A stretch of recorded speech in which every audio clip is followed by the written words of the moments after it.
Այս թողարկման մեջ դուք կտեսնեք կադրեր, որոնք դժվար է գիտակցել։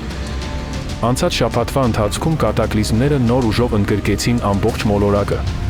Մենք ցույց կտանք դրանցից ամենաանոմալ երևույթները, ինչպես նաև կխոսենք մի գործոնի մասին, որը ներկայիս իրավիճակում գիտնականների կողմից էականորեն թերագնահատված է։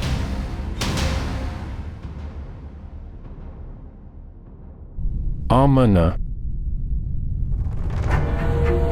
Ապրիլի 23-ի երեկոյան Օկլահոմա նահանգի Էնիդ քաղաքը հայտնվեց հզոր փոթորկային համակարգի էպիկենտրոնում, որը առաջացրեց կործանարար տորնադո։ Դեռ մինչև հորձանուտի մոտենալը քաղաքը մասամբ մնաց առանց էլեկտրականության, ինչի հետևանքով խափանվեցին ահազանգման շչակները։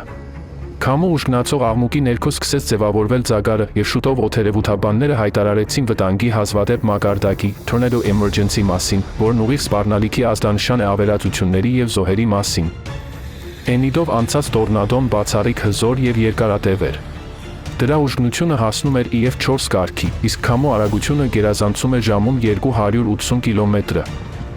Այն գետնի վրա մնաց մոտ կես ժամ նման երևույթների համար անսովոր երկար ժամանակ եւ դանդաղ շարժվում էր, կարծես նպատակաուղղված ճեղքելով քաղաքը։ Նրա ճանապարհին գոյացավ նեղ, սակայն չափազանց կործանարար գոտի։ Տասնյակ տներ վնասվեցին, առնվազն 40-ը ամբողջությամբ ավերվեցին, մեքենաները շուռ էին գալիս, իսկ բեկորները ցրվում էին մեծ հեռավորությունների վրա։ Միևնույն ժամանակ ավերածությունների պատկերը գրեթե սյուրռեալիստական էր թվում։ Որոշ շենքեր վերածվել էին ավերակների, մինչդեռ հարևանները կարող էին մնալ գրեթե անվնաս, ինչը հզոր տորնադոների բնորոշ առանձնահատկություններից է։ Հորձանուտը վնասել էր նաև ռազմավարական կարևոր օբյեկտ, Վենս ռազմաօդային ուժերի ավիաբազան, որտեղ արձանագրվել էին վնասներ, ինչպես նաև էլեկտրամատակարարման եւ ջրամատակարարման խափանումներ։ Բազան ստիպված էին ժամանակավորապես փակել։ Այս տորնադոն առանձին երևույթ չէր, այլ ավելի լայնածավալ եղանակային համակարգի մի մաս։ Գիշերվա ընթացքում տարածաշրջանում արձանագրվել էր մինչև 17 տորնադո։ Ուժեղ անձրևներն ու նոր ամպրոպները բարդացնում էին փրկարարների աշխատանքը։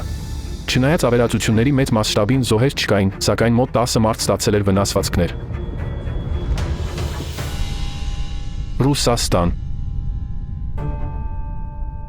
Ապրիլի երկրորդ կեսին Ռուսաստանի եվրոպական հատվածը բախվեց ձմեռային սառնամանիքների հերթական ներխուժումների հետ, սառցե անձրևով, ձյան առատ տեղումներով եւ փոթորկային քամիներով։ Ամսի 20-ին Պրիվոլժիեի դաշնային շրջանում ջերմաստիճանը կտրուկ նվազեց եւ ջուն տեղաց։ Վատ եղանակը լրջորեն բարդացրեց ճանապարհային իրավիճակը։ Չուվաշիայում եւ Նիժնի Նովգորոդի մարզում M12 մայրուղու վրա տեղի ունեցան բազմաթիվ վթարներ, այդ թվում նաեւ այն պատճառով, որ շատ վարորդներ արդեն անցել էին ամառային անվադողերի։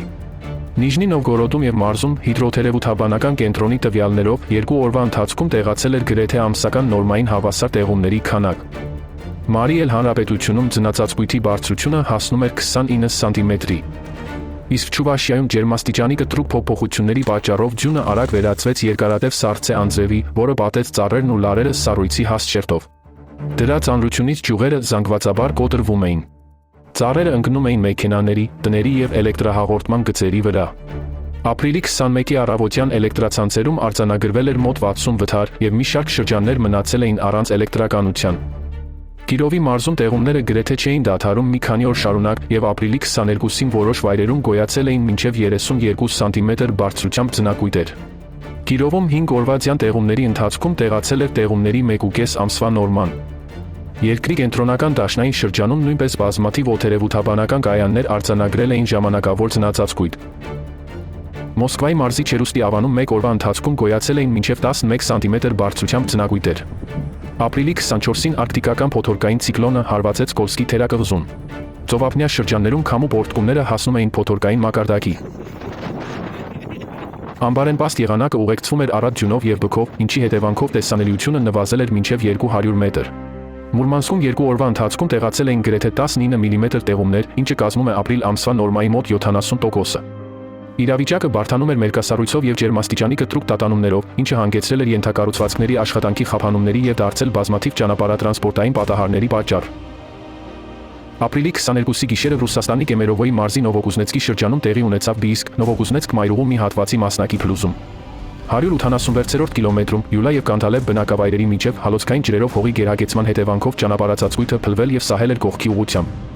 Ավերված հատվածի ընդհանուր երկարությունը կազմել է առնվազն 30 մետր, իսկ փլուզման խորությունը մոտ 5 մետր։ Վթարը փաստացի կաթվածահար էր արել կապը 6 բնակավայրերի հետ։ Այլընտրանքային ճանապարհների բացակայության պատճառով դրանք ամբողջությամբ կտրվել էին արտաքին աշխարհից։ Հայտարարվել էր տարածաշրջանային նշանակության արտակարգ իրավիճակ։ Ապրիլի 24-ին մասնագետները արձանագրել էին բացասական դինամիկա։ Մեկ գիշերվա ընթացքում ճանապարհը ևս 20 սանտիմետրով նստել էր։ Դադարեցվել էր բոլոր ավտոբուսային երթուղիների աշխատանքը, ներառյալ դեպի հայտնի առողջարանային Բելոգորիխա քաղաք իրականացվող ռեյսերը։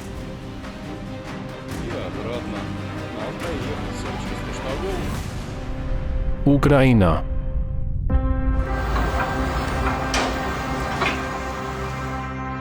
Ապրիլի 26-ին հզոր սառը ճակատը ընդգրկեց Ուկրաինան, իր հետ բերելով վտանգավոր բնական երևույթների շարք, փոշեփոթորիկներից եւ մրրկային քամիներից մինչեւ կարկուտ եւ բուկ։ Քամին, որի պոռթկումները որոշ վայրերում հասնում էին վայրկյանում 30 մետրի, տապալում էր ծառերը, էլեկտրահաղորդման գծերը եւ գովազդային վահանակները։ Տարերքի մոլեգնության հետևանքները արձանագրվեցին 19 մարզերում, որտեղ հոսանքազրկվել էր 1218 բնակավայր։ Քամուց ամենաշատը տուժել էին Դնեպրոպետրովսկի, Խմելնիցկի եւ Կիևի մարզերը։ Վնասվել էին տասնյակ բնակելի տների եւ համայնքային հաստատությունների տանիքներ, ինչպես նաեւ տրանսպորտային միջոցներ։ Վոլինի եւ Լվովի մարզերում անսպասելիորեն ձյուն տեղաց։ Խարկովում եւ մարզի մի մասում վատ եղանակի պատճառով առաջացան էլեկտրամատակարարման լայնածավալ խափանումներ։ Լույսը գրեթե ամբողջ քաղաքում անհետացել էր, չէր աշխատում ամբողջ էլեկտրատրանսպորտը, այդ թվում մետրոն։ Խաթարվել էր նաև ջրամատակարարումը։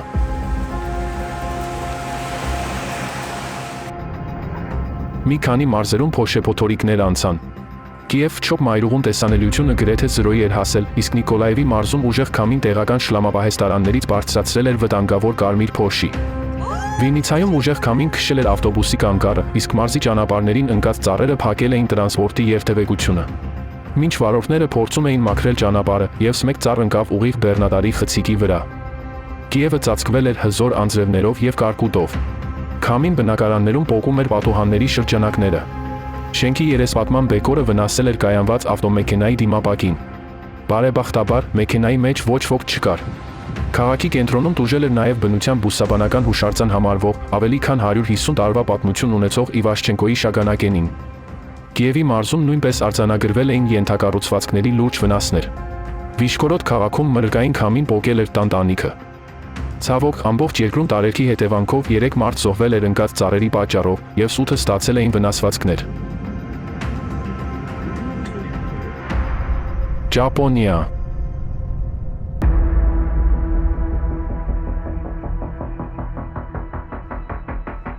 Ապրիլի 20-ին Խաղաղ օվկիանոսի ջրատարածքում Սանլիկուի ափերի մոտ տեղի ունեցավ 7.4 մագնիտուդ ուժգնությամբ հզոր երկրաշարժ, որի օջախը գտնվում էր մոտ 19 կիլոմետր խորության վրա։ Ստորգետնյա ցնցումները զգացվել էին լայն տարածքում Հոնսյու կղզու հյուսիս-արևելքից մինչև Հոկայդո, իսկ առավելագույն ինտենսիվությունը հասել էր ճապոնական Սանդղակի 5+ մակարդակին, ինչը համապատասխանում է ուժեղ տատանումներին, որոնք կարող են շենքերի վնասման պատճառ դառնալ։ Ամենաուժեղ ցնցումները գրանցվել էին Աոմորի պրեֆեկտուրայի Հաշիկամի քաղաքում։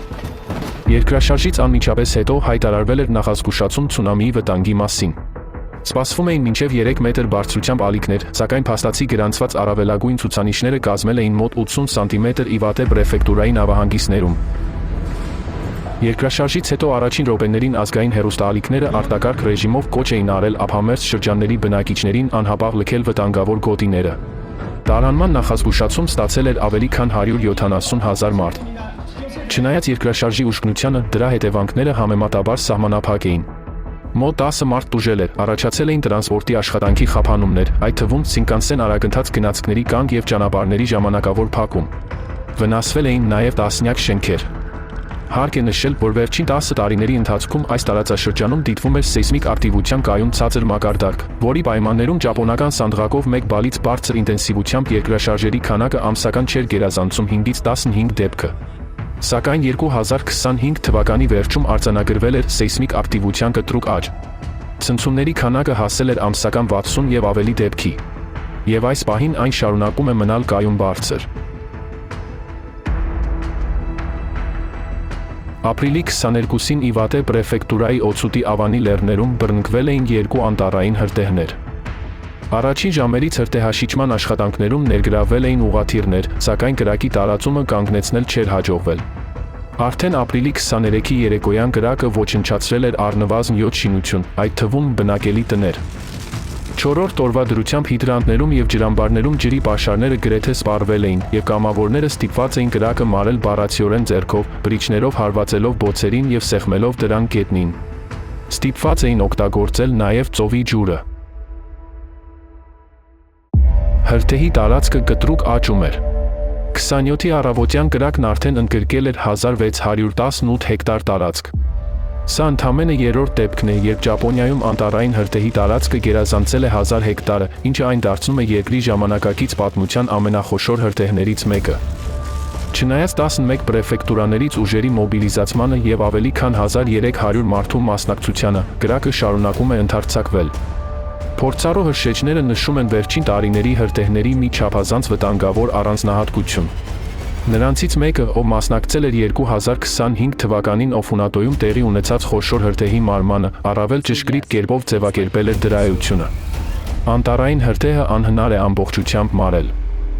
Ապրիլի 24-ի դրությամբ Ավանի բնակչության մոտ 30%-ը ենթակա էր տարանման։ Նույնիսկ հրթեհավտանգ գոտուց դուրս կյանքը կաթվածահար էր եղել։ Օդը լցվել էր ծխով եւ մոխրով, տեսանելիությունը նվազել էր, իսկ այրվածքի հոտը ներթափանցել էր տներ։ Մարդիկ խոստովանում էին, որ չեն հասկանում, ուր տարանվել եւ ինչ սպասել հետագայում։ 7.4 մագնիտուդ ուժգնությամբ հզոր երկրաշարժից հետո հնարավոր նոր ցնցումների մասին նախազգուշացումների ֆոնին անհանգստությունը միայն ուժեղանում է։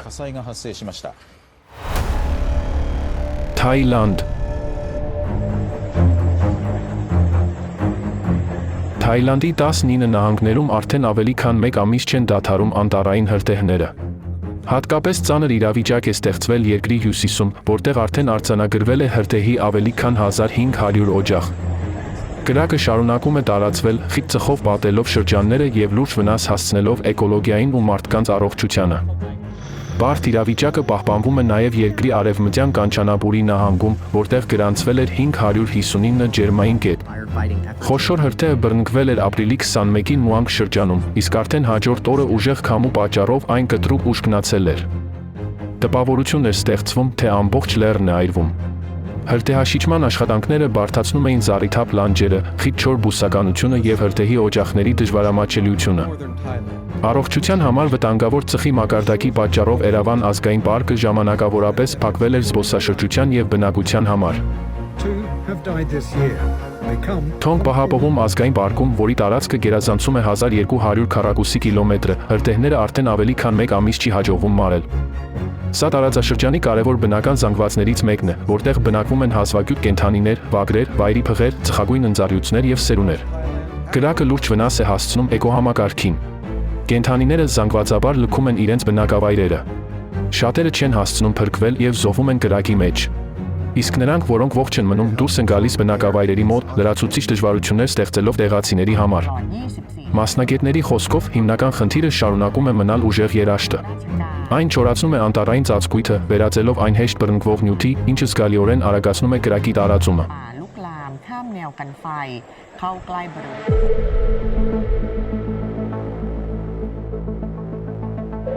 Ճապոնիայում տեղի ունեցած իրադարձություններում կա մի մանրամասնություն, որը չի կարելի անտեսել։ Ավելի ու ավելի հաճախ հրթեհները զարգանում են այնպես, որ դրանց վարքագիծը արդեն դժվար է բացատրել միայն երաշտով, շոկով, ուժեղ քամիներով եւ այլ սովորական կլիմայական գործոններով։ Այս պատճառները շարունակում են կարևոր մնալ, սակայն միշտ չէ, որ բացատրում են հրթեհների մասշտաբն ու դրանց դիմադրողականությունը մարելու նկատմամբ։ Մի շարք հետազոտողներ ուշադրություն են հրավիրում այն փաստի վրա, որ հրթեհների օջախները հաճախ համընկնում են երկրակեղևի խորքային խզվածքների գոտիների հետ։ Այդպիսի շրջաններում մակերես կարող են դուրս գալ այրվող գազեր, մեթան, ջրածին եւ բնական դեգազացիայի այլ արգասիքներ։ Այդ դեպքում կրակը ներքևից ստանում է լրացուցիչ սնուցում։ Դեգազացիան անմիջականորեն կապված է սեյսմիկ ակտիվության հետ։ Դրա աճի դեպքում ուժեղանում է գազերի արտահոսքը դեպի մակերես։ Այսպիսով, Ճապոնիայում վերջերս տեղի ունեցած երկրաշարժերը կարող էին լրացուցիչ ակտիվացնել դեգազացիոն գործընթացները եւ դրանց հետ միասին ուժեղացնել հրթեհների ինտենսիվությունն ու մասշտաբը։ Միևնույն ժամանակ բնական դեգազացիայի գործոնը այսօր գրեթե հաշվի չի առնվում հրթեհավտանգության գնահատման մեջ, որպես բնական հրթեհների ուժեղացման հնարավոր մեխանիզմ։ Մոլորակի վրա սեյսմիկ ակտիվության աճի ֆոնին դրա դերը կարող է էականորեն թերագնահատված լինել։ Այն փաստը, որ տարբեր բնական կատակլիզմների ժամանակ այժմ արձանագրվում են ավելի ու ավելի նոր անոմալիաներ, ընդգծում է, թե որքան կարևոր է, որպեսզի գիտական տվյալները ազատ եւ արագ հասնեն ամբողջ աշխարհի հետազոտողներին, առանց խոչընդոտների եւ սահմանափակումների։ Միայն գիտական ներուժն ու ռեսուրսները միավորելով մարդկությունը կկարողանա առավել արդյունավետ արձագանքել փոփոխվող կլիմայի մարտահրավերներին։